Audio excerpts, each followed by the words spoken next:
আসসালামু আলাইকুম বন্ধুরা, আশা করি আপনারা সকলেই ভালো আছেন। প্রিয় বন্ধুরা, একজন সৎ ও পবিত্র নারী, এক নিরীহ বোবা এবং বুদ্ধিমান বানর এবং 4 জন ব্যক্তি এমন কি করেছিল যে এলাকাবাসী তওবা ও ইস্তেগফার করতে বাধ্য হয়েছিল। তারা এমন একটি সিদ্ধান্ত নিতে বাধ্য হয়েছিল যা শুনলে আপনার গায়ে কাঁটা দিয়ে উঠবে।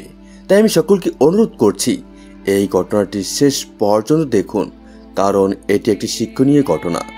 কোন এক জায়গায় এক বিধবা নারী বসবাস করত। কয়েক বছর আগে তার স্বামী ইন্তেকাল করেছিল। তার একটি সুন্দরী কন্যা ছিল, যার বিয়ের জন্য সে প্রবল দুশ্চিন্তায় ছিল। তার আয়ের কোনো উৎস ছিল না। তার আত্মীয় স্বজন তার মেয়ের প্রস্তাব নিতে অস্বীকৃতি জানিয়েছিল, কারণ তারা বলেছিল এই গরিব বৃদ্ধা তার মেয়েকে কোনো পণ দিতে পারবে না, আর আমরা কেন এই দরিদ্র বৃদ্ধার মেয়েকে গ্রহণ করব। এই বিধবা নারী তার মেয়েকে ভালোভাবে লালন পালন করলেও দারিদ্র্যের কারণে তার জন্য ভালো পাত্র খুঁজে পেতে পারছিল না। এরই মধ্যে এমন কিছু ঘটনা ঘটল যা এলাকাবাসীর জীবন পরিবর্তন করে দিল। তাদের এই ঘটনার পর কিভাবে বাধ্য হয়ে এক অন্যরকম সিদ্ধান্ত নিতে হলো তা জানতে পুরো গল্পটি শোনা গুরুত্বপূর্ণ। তাই আমি সকলকে আবারও অনুরোধ করছি, ভিডিওটি না টেনে একেবারে শেষ পর্যন্ত দেখতে থাকুন এবং এই ভিডিওতে এখনই একটি লাইক করে দিন।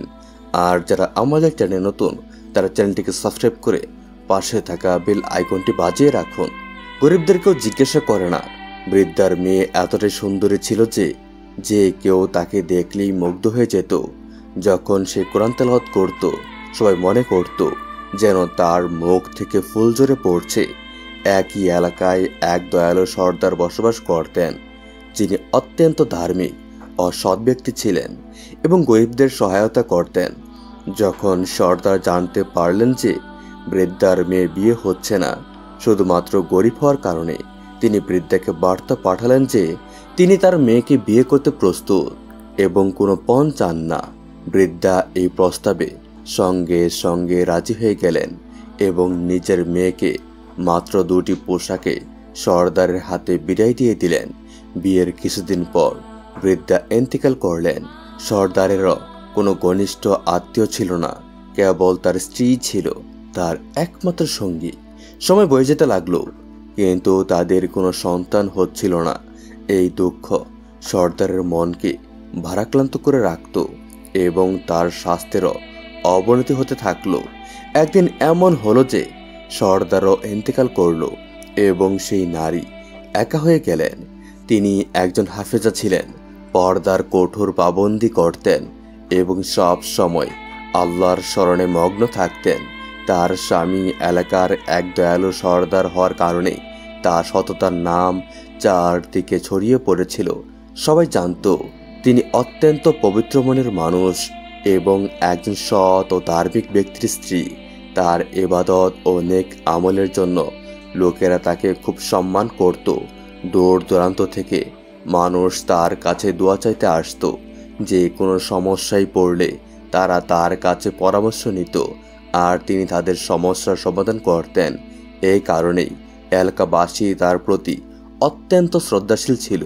স্বামীর জীবিত অবস্থায় কেউ কখনো তার বিরুদ্ধে অভিযোগ তুলেনি বা সন্দেহের প্রকাশ করেনি। এমনকি মন্দ লোকেরাও তার দিকে চোখ তুলে তাকানোর সাহস করত না, কারণ তিনি অত্যন্ত সুন্দরী এবং তরুণী ছিলেন।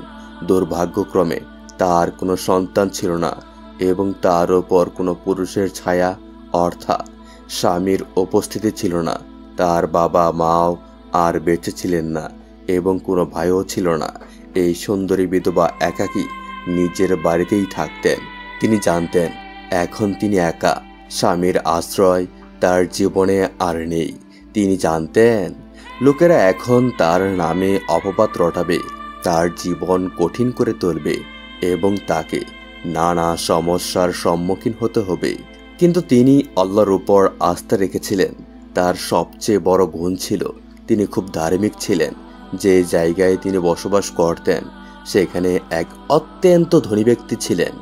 যখন তিনি প্রথমবার তাকে দেখেন তখনই তার প্রতি আকৃষ্ট হয়ে পড়েন, কিন্তু স্বামীর জীবিত অবস্থায় তিনি কখনো তার দিকে খারাপ দৃষ্টিতে তাকাননি বা এ ব্যাপারে সাহস দেখাননি, কারণ সেই মহিলা বাইরে খুব কমই বের হতেন।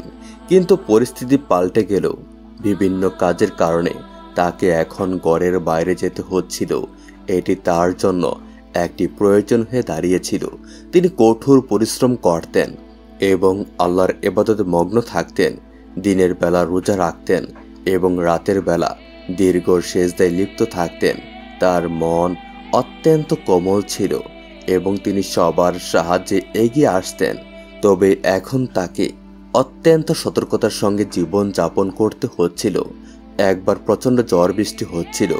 গলি ও বাজার কাদা মাটিতে পূর্ণ হয়ে গিয়েছিল, যা একটি জলাবদ্ধ স্থানের মতো রূপ নিয়েছিল।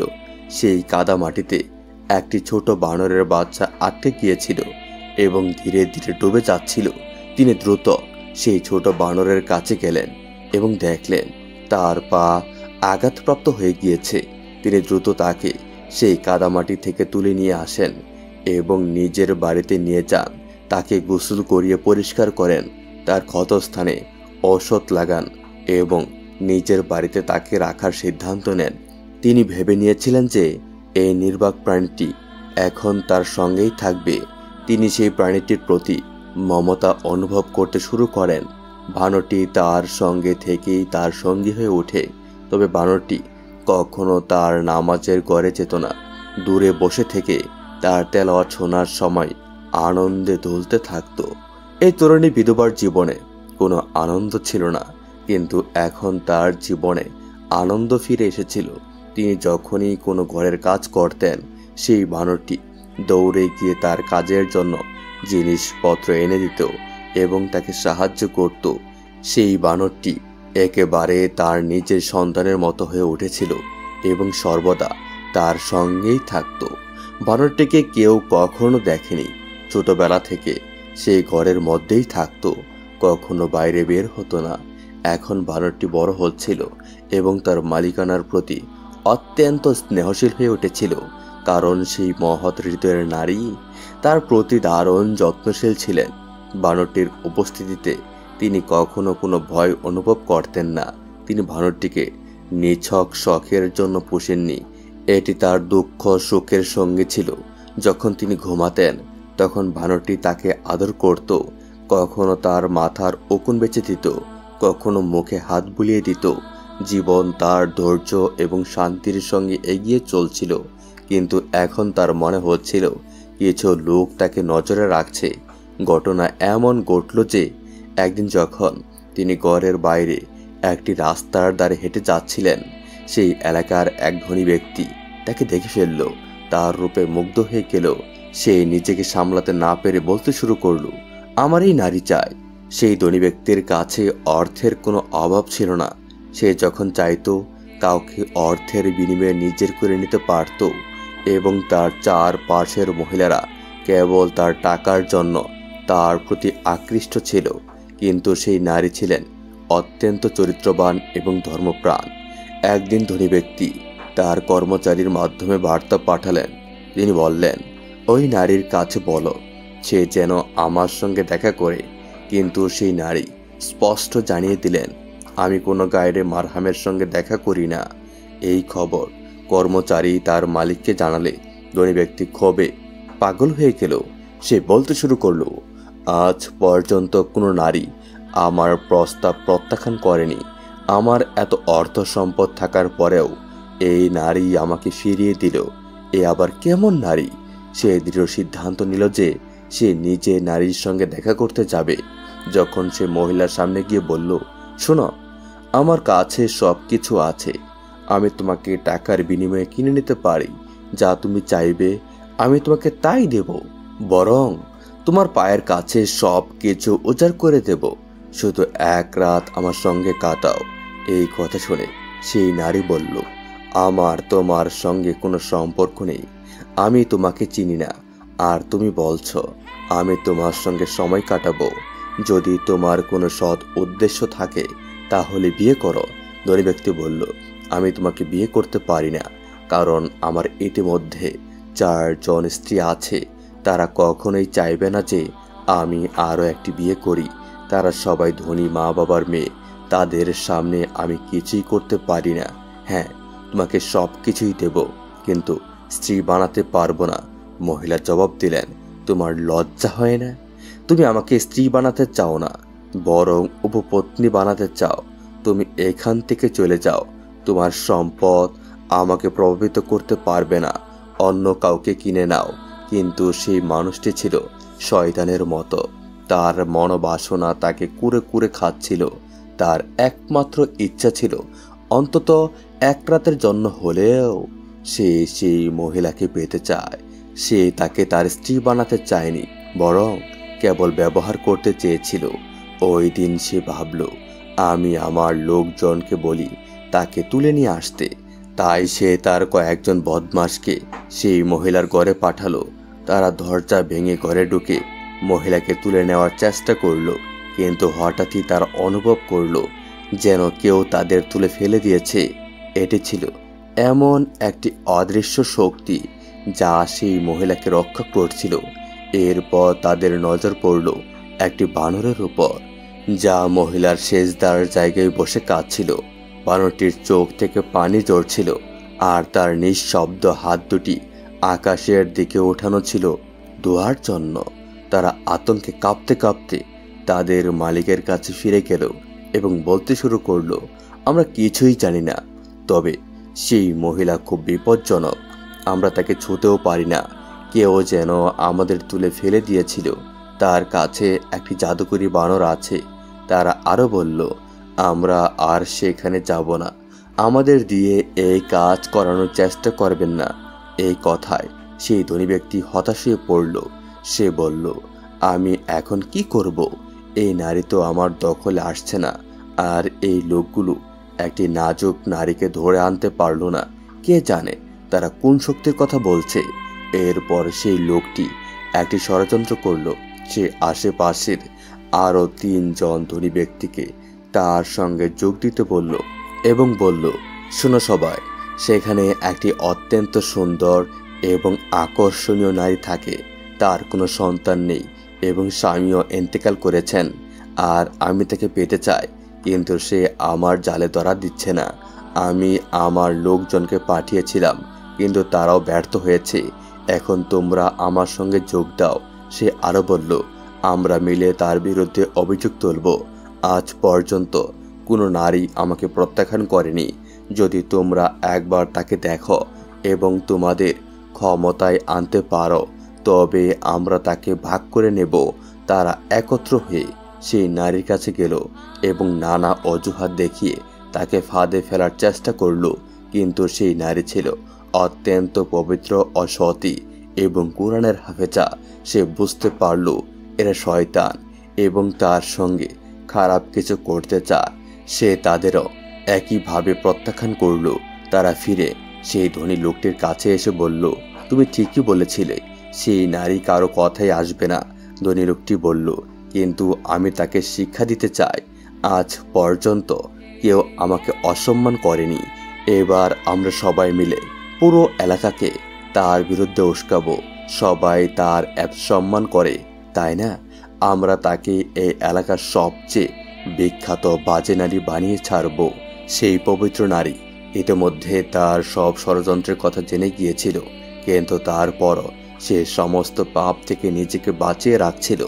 ওই শয়তান লোকটি পুরো এলাকার ধনী গরিব সবার সঙ্গে মিলেমিশে ষড়যন্ত্র করতে শুরু করলো। তার একটি নাম ছিল, আর সে তার প্রভাব খাটিয়ে মিথ্যা গল্প বানিয়ে সবাইকে বিশ্বাস করিয়ে দিল। এরপর লোকজন তাকে উত্ত্যক্ত করতে লাগলো। তার দরজার সামনে দাঁড়িয়ে অপমান করতে শুরু করলো। কেউ কেউ তার বাড়িতে পাথর ছুঁড়তে মারলো, কিন্তু সেই নারী ধৈর্য ধরে সব সহ্য করতে শুরু করলো। অবশেষে পরিস্থিতি এতটাই খারাপ হয়ে গেল যে মানবতা ও লজ্জায় মাথা নত করলো। তারা সবাই মিলে ঠিক করলো শহরে তার বিরুদ্ধে এমন একটি মিথ্যা অভিযোগ ছড়িয়ে দেবে যাতে কেউ তার দিকে আর ভালো নজরে তাকাবে না।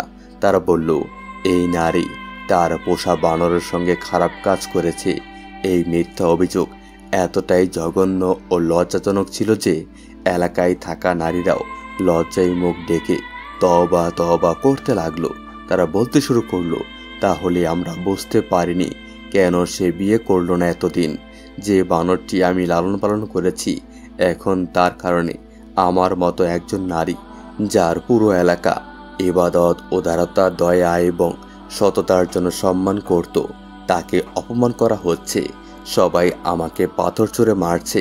আমি বাইরে থেকে বের হওয়া ছেড়ে দিয়েছি।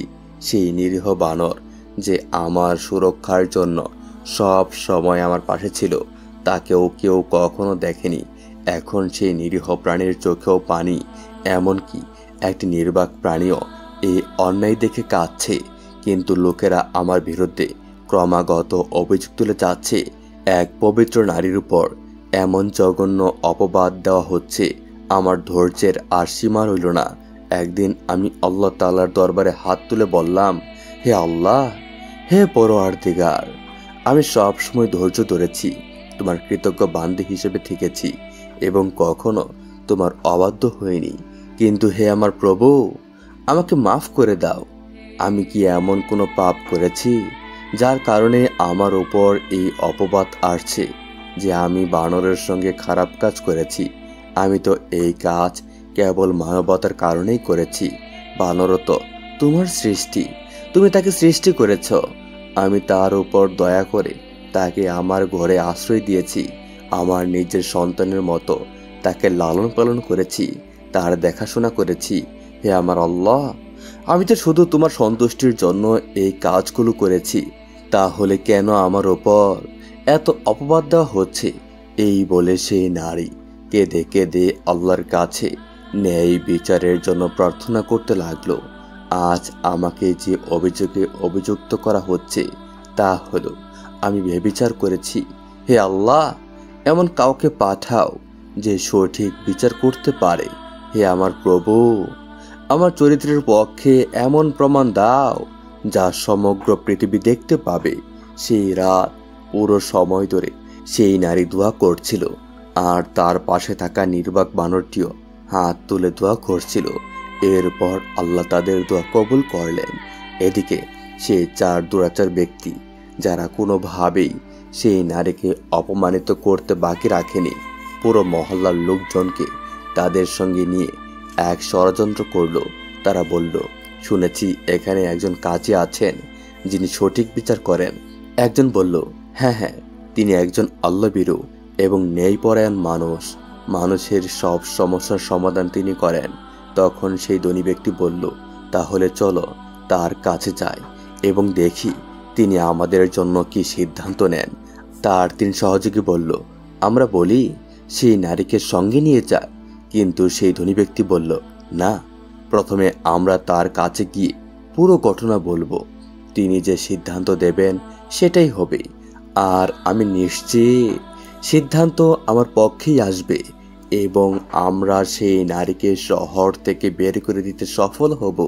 সেদিন সন্ধ্যায় সেই চার দুরাচার ব্যক্তি পুরো মহল্লার লোকজনকে সঙ্গে নিয়ে আল্লাহভীরু কাজীর দরবারে হাজির হলো। তারা পুরো গল্প বলে অভিযোগ তুলল, এই নারী একজন ব্যভিচারিণী। সে শুধু পুরুষদেরই নয়, এমনকি নির্বাক প্রাণীদের সঙ্গেও পাপ কাজ করেছে। সে একটি বানরের সঙ্গেও খারাপ কাজ করেছে। আমরা চাই তাকে আমাদের মহল্লা থেকে বের করে দেওয়া হোক, তাকে পাথর ছুঁড়ে মারা হোক, অপমানিত করা হোক, এমনকি তাকে রক্তাক্ত করে দেওয়া হোক। কারণ এই নারীর উপস্থিতি আমাদের মেয়েদের উপরেও খারাপ প্রভাব ফেলছে। কাজী, যিনি একজন আল্লাহভীরু এবং অত্যন্ত ন্যায়পরায়ণ ব্যক্তি ছিলেন, তাদের কথা শুনে তিনি বলতে শুরু করলেন, তোমরা অবশ্যই মিথ্যা বলছ। এখানে কোনো গলত আছে। আগে আমাকে সেই নারীকে ডেকে আনতে হবে এবং তার সঙ্গে দেখা করতে হবে। তিনি তার একজন লোককে আদেশ দিলেন, তুমি যাও এবং সেই নারীকে ডেকে আনো। কাজীর দূত সেই নারীর কাছে গিয়ে বলল, পুরো শহরের কাজী, যিনি আল্লাহভীরু এবং জ্ঞানী ব্যক্তি, তিনি তোমাকে ডেকেছেন। তাকে একটি অত্যন্ত গুরুত্বপূর্ণ সিদ্ধান্ত নিতে হবে। সেই নারী বলল, আমাকে কেন ডাকা হচ্ছে? দূত বলল, আমি জানি না, তবে কাজী এ ওয়াক্তে আপনাকে ডেকেছেন। তার আদেশ কেউ অমান্য করতে পারে না। আপনাকে আমার সঙ্গে চলতে হবে। নারী প্রস্তুত হয়ে সেই দূতের সঙ্গে কাজের দরবারে হাজির হলো। এদিকে কাজী সাহেব সেই নারীকে একটি আলাদা জায়গায় ডেকে নিয়ে বললেন, আমাকে বলো হে বিবি, তুমি কি সত্যি ব্যভিচার করেছ, তাও একটি বানরের সঙ্গে? এই কথা শুনে সেই নারী ব্যথায় কুঁকড়ে উঠল। একটি বানরের সঙ্গে এমন নিম্নমানের অভিযোগ শুনে সে অত্যন্ত দুঃখ পেল। সে বলল, আপনি তো আল্লাহর একজন নেক বান্দা, আপনি জ্ঞানী এবং ন্যায়পরায়ণ, আপনি সত্য বুঝতে পারবেন এবং সঠিক বিচার করবেন, কারণ আল্লাহ সেই মানুষদের পছন্দ করেন যারা ন্যায় বিচার করেন। কাজী সাহেব বুঝতে পারলেন যে এই নারী সত্য বলছে। এরপর তিনি দরবারে ফিরে এসে আদেশ দিলেন, ওই 4 জনকে আলাদা আলাদা করো, আমরা প্রতিটি ব্যক্তির কাছ থেকে আলাদাভাবে জবানবন্দি নেব। প্রথমে তিনি সেই ধনী ব্যক্তিকে ডেকে বললেন, তুমি বলছো এই নারী একটি বানরের সঙ্গে ব্যভিচার করেছে, তাহলে অবশ্যই তুমি সেই বানরটিকে দেখেছ? লোকটি বলল, হ্যাঁ অবশ্যই। তারপর কাজে তাকে জিজ্ঞাসা করলেন, তাহলে তুমি বলো সেই বানরটির রং কি এবং তার বর্ণনা দাও। সেই ধনী ব্যক্তি বলল, তার রং কালো এবং একদম কালো। কাজী সাহেব বললেন, ঠিক আছে। এরপর দ্বিতীয় ব্যক্তিকে ডেকে একান্তে প্রশ্ন করলেন, তুমি কি বলতে পারবে সেই বানরের রং কেমন? কিছুক্ষণ ভেবে সে বলল, তার রং লালচে, একদম গাঢ় লাল। এরপর কাজী সাহেব তৃতীয় ব্যক্তিকে ডেকে প্রশ্ন করলেন, তুমি যে নারীর ওপর ব্যভিচারের অভিযোগ তুলেছ, সেই নারীর বানরের রং কি, তুমি কি তা জানো? সে বলল, আমি যদি তাকে চিনতে না পারি তবে আর কে পারবে? তার রং খাকি, ঠিক মাটির রঙের মতো। কাজী সাহেব এরপর শেষ ব্যক্তিকে ডেকে একই প্রশ্ন করলেন। সে তাড়াতাড়ি বলল, আমি তো অন্ধকারেও তাকে চিনে ফেলতে পারি, তার রং একদম সাদা। এরপর কাজী সাহেব সেই নারীকে দরবারে নিয়ে এলেন এবং তার সঙ্গে বানরটিকে উপস্থিত করলেন। 4 জন ব্যক্তি বিস্মিত হয়ে গেল, কারণ তারা দেখল বানরটি কখনোই সাদা, লাল, কালো বা খাকি নয়। আল্লাহর ইচ্ছায় তার শরীরে ছিল সব রঙের মিশ্রণ, কোথাও লাল, কোথাও কালো, কোথাও খাকি আর কোথাও সাদা। এবার কাজী সাহেব ক্রোধে ফেটে পড়লেন এবং বলতে শুরু করলেন, যদি তোমরা সত্য কথা বলতে, মিথ্যা অভিযোগ না করতে, তবে শাস্তি দেওয়া হতো না। 4 জন ব্যক্তি বলল, আমরা তো সত্যিই বলছি, আমাদের কথায় লোকেরা সবসময় বিশ্বাস করে, কিন্তু আপনি কেন বিশ্বাস করছেন না? তারা আরো বলল, আপনারা তো মেয়েরা আছে, আপনি কি জানেন না এই ধরনের বাজে কথাগুলো আমাদের সন্তানের উপর কি প্রভাব ফেলে? তাই আমরা আপনাকে অনুরোধ করছি, আপনি তো একজন কাজী, সবার বিচার করেন, আমাদেরও ন্যায় বিচার করুন। দ্রুত এই নারীকে এইখান থেকে বের করে দিন, সবাইকে দেখিয়ে তাকে অপমান করুন। তখন কাজী সাহেব বললেন, এই সত্য তো কেবল আল্লাহই ভালো জানেন, কিন্তু তোমরা সবাই তো এই নারীর বিরুদ্ধে মিথ্যা সাক্ষ্য দিয়ে দিলে, তাই না? এখন একজন সাক্ষী উপস্থিত রয়েছে যিনি তার সাক্ষ্য দেয়নি। সেই ধনী ব্যক্তি হেসে বলল, আচ্ছা, সেই নারীর পক্ষ থেকে সাক্ষ্য দিতে নতুন কোন ব্যক্তি তৈরি হয়েছে? আমরা তো সবাই মিলে তাকে বলছি, আর এটি সত্য। আল্লাহর বান্দা বললেন, না, সে মানুষ নয়, বরং একটি প্রাণী। একটি প্রাণী সেই নারীর পক্ষ থেকে সাক্ষ্য দেবে। তখন সেখানে উপস্থিত সবাই হতবাক হয়ে গেল এবং কাজীকে প্রশ্ন করতে লাগলো, এই প্রাণীকে কথা বলতে পারে? তুমি কি পাগল হয়ে গিয়েছ? কখনো কি শুনেছ যে প্রাণীরাও কথা বলতে পারে? মনে হয় এই নারীর জাদু তোমার ওপর প্রভাব ফেলেছে। এটা কি সম্ভব যে এই বানর কথা বলবে? তখন আল্লাহর বান্দা বললেন, তুমি বলছো এটি কথা বলতে পারে না, এখন দেখো আল্লাহর ইচ্ছায় এটি এখন কথা বলবে। তিনি আল্লাহর নাম নিয়ে সেই বানরকে বললেন, তুমি তোমার মালিকের প্রতি কৃতজ্ঞ, সে তোমাকে উঠিয়ে নিয়েছিল যখন তুমি মাটিতে আটকে গিয়েছিলে। যদি সে তোমাকে তখন উদ্ধার না করত, তুমি বেঁচে থাকতে না। আল্লাহর কাছে তোমার সেই সময়ের কথা স্মরণ করো, কারণ তোমরা প্রাণীরা তোমাদের মালিকের কৃতজ্ঞ হও এবং মানুষের চেয়ে অনেক বেশি বিশ্বস্ত। এখানে মানুষেরা তো নিকৃষ্ট হয়ে গিয়েছে, কিন্তু তুমি তো আদর্শবান। সাক্ষ্য দাও তোমার মালিকিনের বিষয়ে, এই নারী কতটা পবিত্র। যদি সে গুনাহগার হয় তবে সেটা সবার সামনে বলো। এখন এই খবর সেই অঞ্চলের দূর দূরান্তের গ্রামগুলোতেও ছড়িয়ে পড়েছিল এবং মানুষজন ওই নারীর ইনসাফ দেখতে আসতে শুরু করেছিল। আল্লাহর ইচ্ছায় সেই বানর কথা বলতে শুরু করলো। সে বলল, এই নারী খুব পবিত্র নারী। আল্লাহ তাআলা তাকে অনেক উচ্চ মর্যাদা দিয়েছেন। তিনি অসাধারণ পবিত্রতা অবলম্বনকারী নারী। তার একাকিত্ব পবিত্র এবং তিনি সেই একাকিত্বে শুধুমাত্র ইবাদত করেন। আমি তার ইবাদত থেকে এতটা প্রভাবিত হয়েছি যে এখন আমিও অনেক অনেক বেশি ইবাদত শিখেছি। সেই মহিলা কঠিন সময়ে আমাকে এতটা সাহায্য দিয়েছে, আমি জীবনভর তা বলতে পারবো না। আর যখন এই ব্যক্তি রাতের একাকিত্বে ওই পবিত্র মহিলার ইজ্জত নষ্ট করতে আসতো, তখন আমি কাঁদতে কাঁদতে আল্লাহর কাছে দোয়া করতাম, হে আল্লাহ পাক, এই মহিলার হেফাজত করো, তুমি আমার সাহায্য করো। দোয়ায় এমন কিছু শক্তি ছিল যা ওই মানুষদের দেওয়ালে ঠেকিয়ে রাখত। তাই তারা তাদের নষ্ট কাজে সফল হতে পারছিল না এবং তারা ওই পবিত্র মহিলার ওপর অভিযোগ চাপিয়ে দিয়েছিল। আল্লাহর বান্দা সিদ্ধান্ত নিলেন যে ওই পবিত্র মহিলার ওপর মিথ্যা অভিযোগ চাপানো হয়েছে এবং তার চরিত্রকে কলঙ্কিত করার চেষ্টা করা হয়েছে। এই মহিলাকে নির্যাতন করতে লোকজনকে বাধ্য করা হয়েছে। যে ব্যক্তি এটা করেছে তার মন কুলসিত, আল্লাহ তাআলা তাকে কখনো মাফ করবেন না। এখন এই সিদ্ধান্ত চূড়ান্ত যে এই চারজনকে বাজারের মধ্যে মুখ কালো করে ঘোরানো হবে, যাতে আগামীতে কেউ এমন কাজ করার সাহস না পায়। এক পবিত্র মহিলার উপর এমন মিথ্যা অভিযোগ আনার আগে তাদের 100 বার চিন্তা করা উচিত ছিল। সেই মহিলাটি কান্নায় ভেঙে পড়েছিল। আল্লাহ তাআলা কিভাবে তাকে রক্ষা করেছেন, কিভাবে তার ইজ্জত রক্ষা করেছেন, তা ছিল এক মহান শিক্ষা। সেই বানরও তার সঙ্গে কান্না করছিল। এখন পর্যন্ত ওই চারজন সেখান থেকে যায়নি। তারা বলল, আল্লাহর সৎ বান্দা, আমাদের মাফ করে দিন, আমরা গুনাহ করেছি, আমরা আমাদের বোনকে খুব খারাপ কথা বলেছি, আমাদের মাফ করে দিন, আমরা ভবিষ্যতে তাকে কিছু বলবো না। আল্লাহর বান্দা বললেন, এখন তোমাদের সিদ্ধান্ত হয়ে গিয়েছে এবং এই দরবারে যে সিদ্ধান্ত হয় তা চূড়ান্ত, তোমাদের মাফ নেই। তোমরা এই মহিলার সাথে অনেক খারাপ আচরণ করেছ এবং যে কেউ কোনো নিরপরাধ ব্যক্তির ওপর ইচ্ছাকৃতভাবে মিথ্যা অভিযোগ তোলে তার এই শাস্তি হয়। তারপর সেখানকার লোক মিলে ওই চারজনকে ঘৃণিত করে বের করে দিল এবং বাকিরা দাঁড়িয়ে দাঁড়িয়ে তওবা করতে শুরু করলো। আর সেই শহরে শান্তি প্রতিষ্ঠিত হলো। প্রিয় বন্ধুরা, এই গল্প থেকে আমরা যে শিক্ষা পেয়েছি তা হলো কাউকে অবিচারে অভিযোগ করা খুব খারাপ ব্যাপার এবং আল্লাহর দরবারে এটি অগ্রহণযোগ্য। এটি একটি বড় গুনাহ। প্রিয় বন্ধুরা, এই গল্প থেকে আমরা যে শিক্ষা পেয়েছি তা হলো কাউকে অবিচারে অভিযোগ করা খুব খারাপ ব্যাপার এবং আল্লাহর দরবারেও এটি অগ্রহণযোগ্য এবং এটি খুবই বড় গুনাহ। তো বন্ধুরা, এই ছিল আমাদের আজকের ভিডিওটি আপনাদের কাছে কেমন লেগেছে তা অবশ্যই কমেন্ট করে জানাবেন।